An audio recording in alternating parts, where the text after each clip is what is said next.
You know, I've just returned from a week of visits in New York and Washington.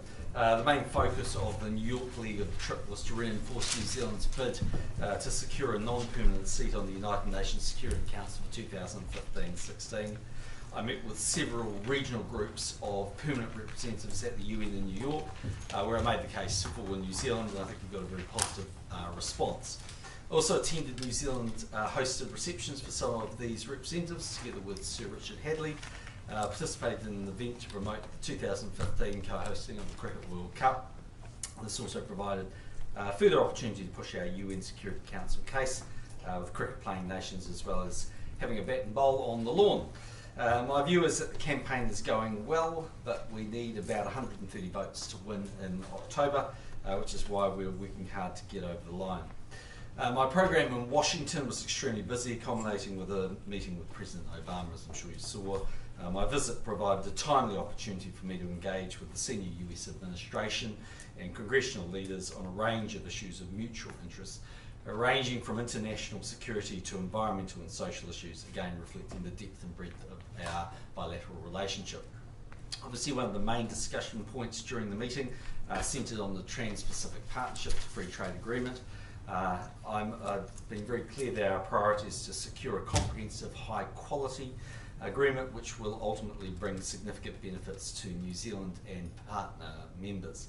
Also met with Cabinet and congressional leaders, including Secretary of State John Kerry, Secretary of Defence Chuck Hagel, United Nations Trade Representative Mike Froman, Secretary of Treasury, the Chair of the Federal Reserve Board, and Senate Majority and Minority leaders. This morning, the recipients of the Christchurch Earthquake Bravery Awards were announced. Because I chair the Honours Committee, I cannot comment on the individuals involved. However, I want to acknowledge the extraordinary actions of ordinary people after the magnitude 6.3 earthquake struck Christchurch on the 22nd of February 2011. We have honoured 27 people for acts of bravery that were conducted with disregard to their own safety in conditions incomprehensible to most of us. They were carried out as masonry fell and aftershocks continued to rock the city. The recipients of these bravery awards have been selected from nominations received by the Honours Unit in the Cabinet Office, but I'm sure there are many more people who deserve such an honour, and further nominations would be welcomed. However, to the 2 recipients of the New Zealand Bravery Decoration and the 25 recipients of the Bravery Medal, I'd like to thank you for your actions to save or attempt to save the lives of others. As you know, the National Party holds its annual conference this weekend in Wellington. This will be the 78th annual conference of the party, and I think you can say that the party is in pretty good heart, heading towards election 2014 on September the 20th. Going into the conference this weekend, delegates will be buoyed by the considerable progress the national-led government has been making in many areas, including the economy. That was shown again with the latest growth figures, which came out last Thursday. GDP picked up by 3.8% in the year to 31 March, which shows that the government is heading in the right direction with its economic plan. As Bill English noted last week, business and consumer confidence remains high. Manufacturing activity has been expanding for almost a year and a half. The current account deficit is less than half of what it was 5 or 6 years ago. With the election now less than 3 months away, a lot of work remains to win the support of New Zealanders for a 3rd term. Under MMP, every election has the potential to be close. One of my messages to delegates at the conference will be pretty simple. We have to ensure that as many voters as possible that want to see a national-led government return give their party vote to national. We can't be in the least part complacent. In terms of the House this week, the government intends to progress the Appropriation Estimates Bill, the Companies and Limited Partnerships Amendment Bill, and the Victims Orders Against Violent Offenders Bill. Wednesday is a Members' Day, and the government intends to take urgency on Thursday to pass the West Coast Wind-Blown Timber Conservation Lands Bill. In terms of my own activity, I'm in the House on Tuesday and Wednesday, I'm in the Hanura electorate on Thursday, and then Hutt South electorate on Friday for the National Annual Conference at the Michael Fowler Centre during the weekend. Has anyone from the National Party approached Don Waldo about the changes he may have made to the Labour Party? I don't have any details of that. Was that statement that the Herald on Sunday received, could that have been broached by the National Party? I don't know the motivations, Mr. Don Waldo, you'd have to ask him. Do you know if anyone from the National Party is in touch with Don Wailu still? Don't know. You have to go and ask those individual members. I'm certainly not. You floated those rumours about the $100,000 donation. Where did you get that information from? Well, I can't tell you the particular people I talked to, but what I can say is there was plenty of discussion out there about the fact, and it didn't come as any surprise to me, that Don Wailu had been both a donor to National and to Labour. I think if you go back and look at my public comments over that period of time, I was pretty consistent with saying that actually it was quite normal for donors, particularly Chinese donors, to give to both parties. How can you be sure that there were donations given to Labour? Well, I was told that there was. Yep. By whom? Well, I'm not going to talk about my sources here. Labour essentially saying to Lou to put up or shut up. Would you agree with that? Yeah, absolutely. He should go ahead and do that. I mean, I don't know the merits of who's right and wrong in that case. That's a matter for the two parties to resolve. You'd be happy to jump in on that, though. Well, I'm not in the slightest bother. It's not my dispute. I mean, what we did see, I think, in my view, was a fair degree of hypocrisy from David Cunliffe. I mean, essentially he was saying that, you know, when National engaged with a Chinese donor, it was cash for access, but actually when they do it, it wasn't. Now, in the end, it's for them to resolve who's right and wrong. Labour says this is a dirty tactics campaign, is it? Well, the interesting thing about it, isn't it, is that in the last 6 years I've been Prime Minister, and certainly the entire time that David Cunliffe's been the leader, all they've engaged in is gotcha politics. I think that's why they're not polling terribly well. But when they were putting the forensic blowtorch on about Orovida, or about John Banks, or about Don Wailu, or about a million other issues, that was apparently legitimate questioning.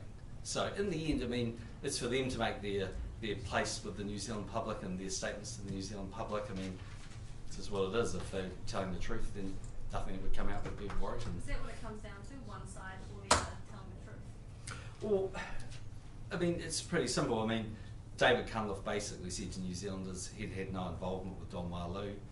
The records seem to indicate that's different. Which record, though? Well, Have the piece you of paper seen that was released last week. Have you seen the statement that they held on Sunday? I've heard about it. Has anyone in your office seen it? Don't know, but I certainly heard about it. Where did you hear about it? Well, don't talk about my sources. Colin Craig said last week that he expects you will give him a seat. Was he getting too excited? Firstly, he seems to be making a reasonable number of contradictory sort of statements. On the one hand, he seems to say he doesn't want us to do a deal with them. Yesterday, he seemed to be saying he sort of did and he didn't. Look, at the end of the day, I've made my position pretty clear. I think if the Conservatives make it into Parliament, we would potentially be able to work with them just in the same way we certainly can with United and ACT and the Māori Party and potentially New Zealand First. But whether he gets there or not, in large part that's actually probably a matter for the Conservatives, but we'll see. Do you accept it's unlikely that he'll get there without a deal, though? Not necessarily. I mean, we're, you know, whatever it is, 12 or 13 weeks out from an election. A lot of things can happen in that time frame, and indeed, well, some parties will poll better during that campaign. Some will ultimately poll worse. Are you going cold on doing a deal with the Conservatives?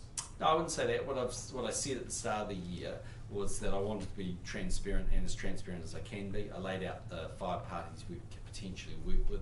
I also said I'd make it a bit clearer if there were going to be any sort of accommodations nearer the time, and I intend to do that. It's just not something I want to talk about today.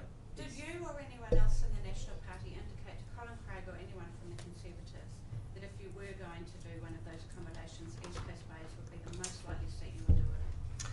Not as far as I'm aware. I haven't had any discussions with him. I mean, I don't know how much our guys actually see him. I think he indicated there hadn't been much of a discussion, but I don't keep tracks on every single member of our caucus. He says the ideal model would be to pull a candidate out altogether, in this case Murray McCully. Is that likely? Well, again, you know, I'll answer that question when I answer whether we want to do accommodations to people or not. But Will Murray McCully actually be here for any of the campaign, or will he be off security counselling? He'll largely be off security counselling, if that's such a term. In other words, he'll be overseas. He's going to, amongst other things, the United Nations Small Island Developing State Conference in Samoa. He'll be at the UN representing me for the General Assembly Leaders meeting. has anything Colin Craig said raised alarm bells with you? I mean, we had the chemtrails and moon landing gaps last year. Surely some faint alarm bells started going off somewhere. Well, I don't critique everything that Colin Craig says. What I do is I the last 6 years I've provided political stability for New Zealanders, and if we're in the position to be the government from 2014 after the general election on, then I'll be doing my best to provide stability then as well. But MMP, as you know, demands that we pretty much work with other political parties. Now, I don't agree with every statement they make and everything that they think, but that's unfortunately not a luxurious choice I have, being able to say I can ignore every other political party. So, is your message to Colin Craig aim for 5% because there's no guarantee of a deal? No, my message to New Zealanders is that I'm going to do what the other political leaders are afraid of doing, and that is be transparent and upfront. I'll just do that on the day of my choosing. So Labor's list rankings are out today. Are you surprised that 5 of their MPs have decided to go electorate only? No, I'm not surprised. I suspect their motivations are that they know their rankings wouldn't be terribly high. Do you anything in that list surprise you at all? Not really. Is Other there than someone would want to be on it. What's the latest you can leave it before you say what your deals with small parties would be? The 19th of September. Realistically, though, Well, the start before the election campaign. I mean, realistically, before the campaign begins, I think it's not. I mean, I think we've got a bit of time, but months. Of the 3 deals you're looking at, is it fair to say that Colin Craig is third on the list? I know you're really keen to unpack that little present today, but it's not for today. what about this weekend at your conference? Definitely not. Could you work with both Conservative and the Māori Party, given the Conservative Party's stance on Māori seats and race-based funding? Yeah, we worked with the ACT in the Māori Party in government, and actually they have quite diametrically opposite views on a lot of issues. I mean, if you go back to 2008, certainly Rodney Hyde had some very staunch views that the Māori Party would never have supported. I mean, that's one of the things in government that you can providing, depending on your governing relations and how you structure those, I think you can work through some quite wide-ranging views. Just back on the Lou allegations, do you think if there was any substance to this, a complaint to the Electoral Commission would have been made? Well, no, I mean, in the end, this is a matter between Donwa Lou and the Labour Party, I mean, both parties have got options available to them if they want to test the veracity of the statements that are being made or refute those. It's a matter for those guys. I really don't care about it, other than what I do know is that all political parties raise money. The Greens have raised over $1 million. One assumes Labour's raised and is raising plenty of money, and National does the same. Until or unless we ever have state-funded elections, that's the way it'll be. You say you don't care, but you've been quite happy to jump in on it without any of this proof and without any complaints being made to the Electoral Commission. Well, I can only react to the information that's out there, but what we know in the past 2 or 3 months is that David Cunliffe has made some comments in the public domain which have actually been proven to be factually incorrect. Can you rule out that Don Walu's statement wasn't written for someone within National? Well, you have to go and ask Don Walu who it was written by. I don't know the man other than opening his building that time. I don't have discussions with him in any great form. I don't know the guy. But there's a chance that statement was requested by someone within National. I wouldn't agree with that statement. I think you need to go and ask Don Walu.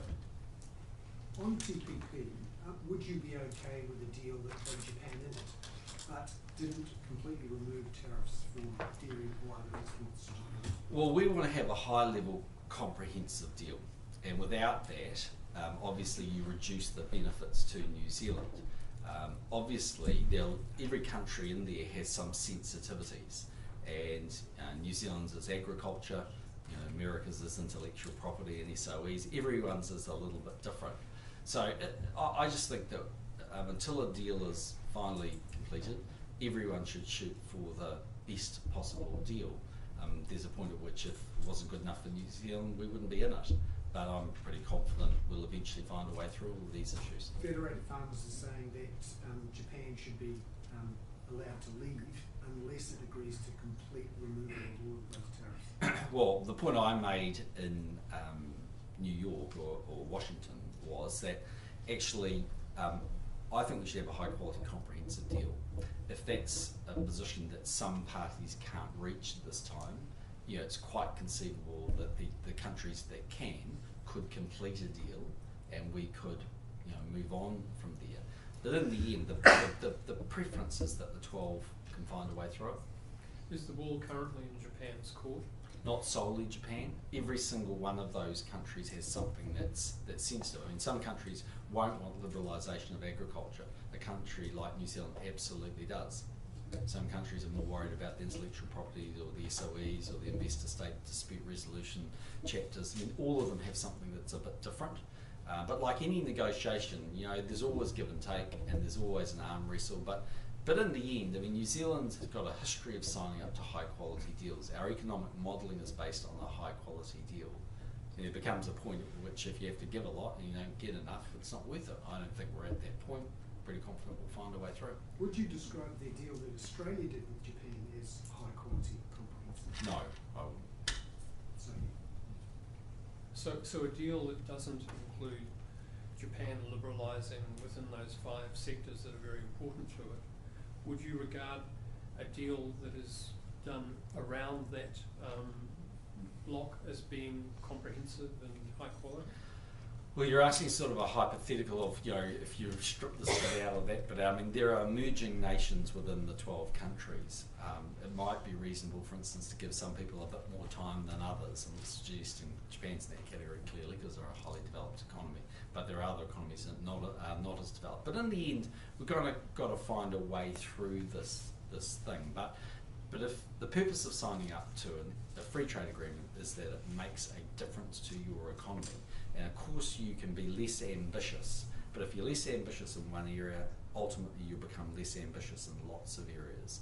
It has an effect on all the controversial chapters, not just one of them. Did your US contacts tell you anything about whether Mr. Obama is going to get Trade Promotion Authority in this year? There's a mixture of views, but I think if he could get to the point where he had a deal he thought he could land, then I think that would potentially encourage him to take the next step to get TPA.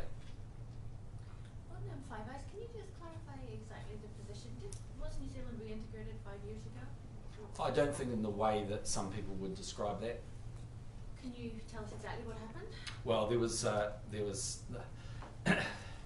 without going into all of the bits of it, because I don't think that's really that useful. It's probably fair to say that some information wasn't shared at a point in time.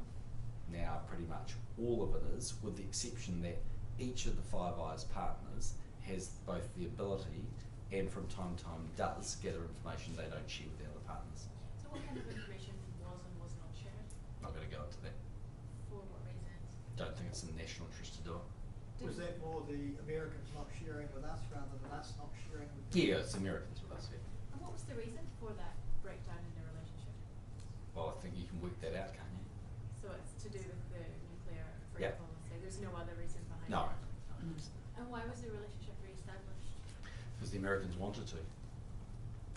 And it wasn't to do with the change of government, or they weren't more I immediate? think so. I mean, my view is the relationship's been warming up over the course of about the last 10 years. You know, there's a variety of reasons for that. It's got better in the last 6, I think. There's been a good relationship there, but generally it was warming up. So why was this not made public before? It was. Hillary Clinton said it at a press conference. Will your decision on the Conservatives be based on whether you think you need them to form a government, or is it that they would be nice to have rather than a need to have? I think all of the factors will be considered, but I mean, at the end of the day, there's a number of things we would need to think about, and we'll give all those consideration in the fullness of time. Yesterday you said don't bet the ranch on it. What did you mean by that? Don't bet the ranch on it. On that Don Wilder statement again, sorry. You say that you haven't seen it, but you've heard about it. To what degree of detail? Well, I was aware of what was in it. When were you first aware of it? Don't know the details of that. Recently, or weeks ago, or? A few weeks ago, I think, from memory. That's the time frame. Did any of your ministers or MPs have access to it? Don't know. Need to ask. What do you make of Labor's buyout policy for red zone homeowners? Well, I mean, we've got a case that's before the Supreme Court, so the government's laid out its position. It's best I just leave it at that. Does it disincentivise insurance? Well, I just don't want to comment about it because now, you know, we've got something that's sitting there before the Supreme Court that could prejudice that position. There's a playground being built in Christchurch for $30 million. That's the same price as Labour's policy. Is that playground worth it? Well, that's a completely different issue, but yeah, I think it's important that we have those sort of facilities. I mean, as part of the rebuild of Christchurch. I mean, the government's decisions on what it thought was fair in the red zone is based on the best advice that we got at the time, and we've argued that case in the court, and we're now in a process of that being tested in the Supreme Court. So they're very different issues. And they're asking for $10 million extra for that playground. Is that something you'd... Don't know, I haven't had any advice on that. You'd have to ask Jerry Brownley's office. And just a final question, do you stand by your statement that people in Christchurch would not be worse off after the quakes? Well, in the context that I made it, you have to go back and actually have a look at that. But you stand by it? Yeah, in the context that I made it. Is Colin Craig helping his chances of a deal with or an accommodation with National's criticism of the government and of the Epsom cup of tea? Well, as I said to you, he's got a range of different positions from what I can see on whether he wants us to do a deal with him or not. And that's not really the relevant point. The relevant point is whether we believe that we want to find some accommodation or not with any political party, and we'll give some consideration to that time. We just haven't done that yet. And is the polls showing Labour and the left struggling somewhat factor in whether you might do something? Not really. I mean, I think, the polls are strong at the moment, but the polls are going to move around a lot between here and election day. And in the end, it's a race to 61 seats. And the reality is it doesn't matter how you get those 61 seats. So it's all very well that Labour is not polling a very strong number at the moment, but in the end, if they can cobble together a series of other political parties, it's possible to get to 61 seats. And it's really important that our supporters, our caucus, and our members know that. I mean, in reality, you wouldn't want to take too much out of the polls. I'm certainly not doing that. I think we're in a strong position. It reflects the fact that a lot of people think the country's heading in the right direction. I hope they come out and support us on election day. But at your peril, you'd believe those polls and not the one that happens on the 20th of September. So is Colin Craig an insurance policy? No, I wouldn't say that. Is Murray McCulley an effective electorate MP?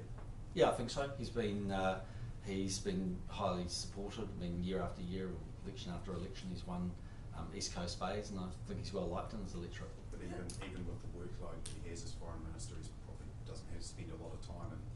Yeah, but that's also true of my own electorate. I mean, if you're a high-profile minister of the Crown, you have a particular responsibility, like the foreign minister. Of course, you're overseas a lot, but the people of East Coast Bays know that Murray, for decades, has worked hard for them. He's got very good electoral staff.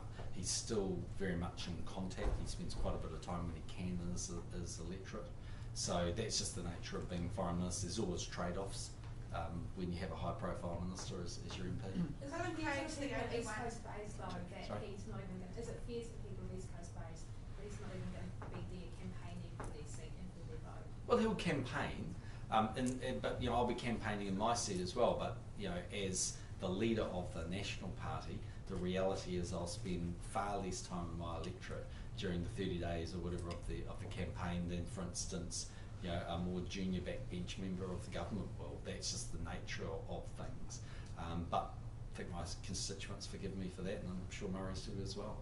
Colin Craig's the only one of your kind of lovies who is likely, who on Is that a current technical polling, term, lovies? who Or? on current polling can bring in more than one MP if they win an electorate. Why are you seemingly more reluctant to do a deal with that if it could deliver 2 or 3 MPs than you are with Actual United Future, who are still only likely to bring in 1? Well, all of what you're saying is sort of surmising and guesswork. In the end, we're going to make a call nearer the election about what accommodations, if any, we want to try and reach and what form we want to reach them in.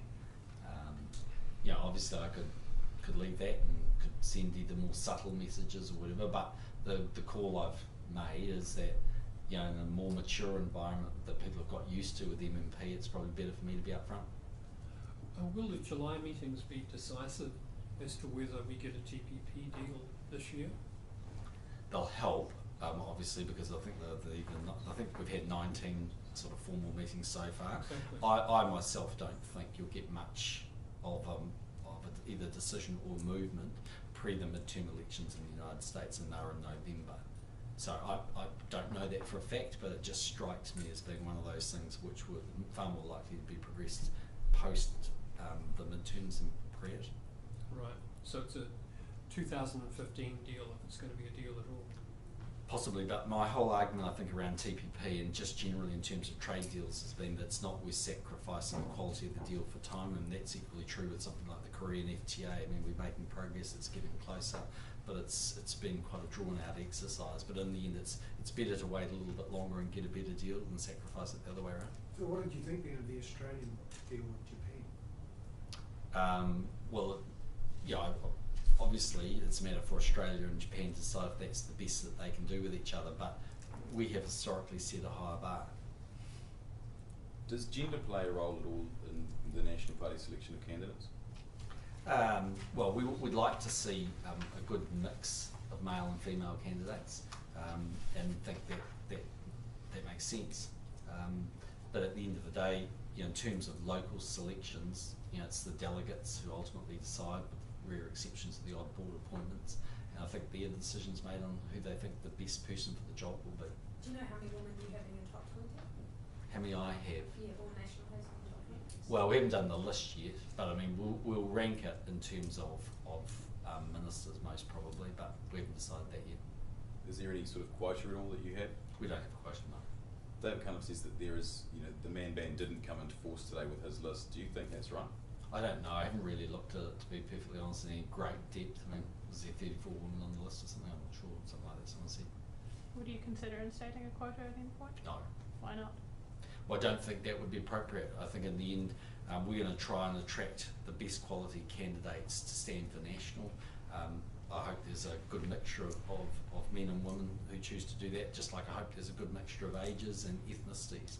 But in the end, you know, we want to select people on the basis of their ability and what they bring to Parliament. I think if the basis of solely bringing someone is because they're either a male or a female, it's disrespectful to that person. And I just don't actually think it's the right way to go.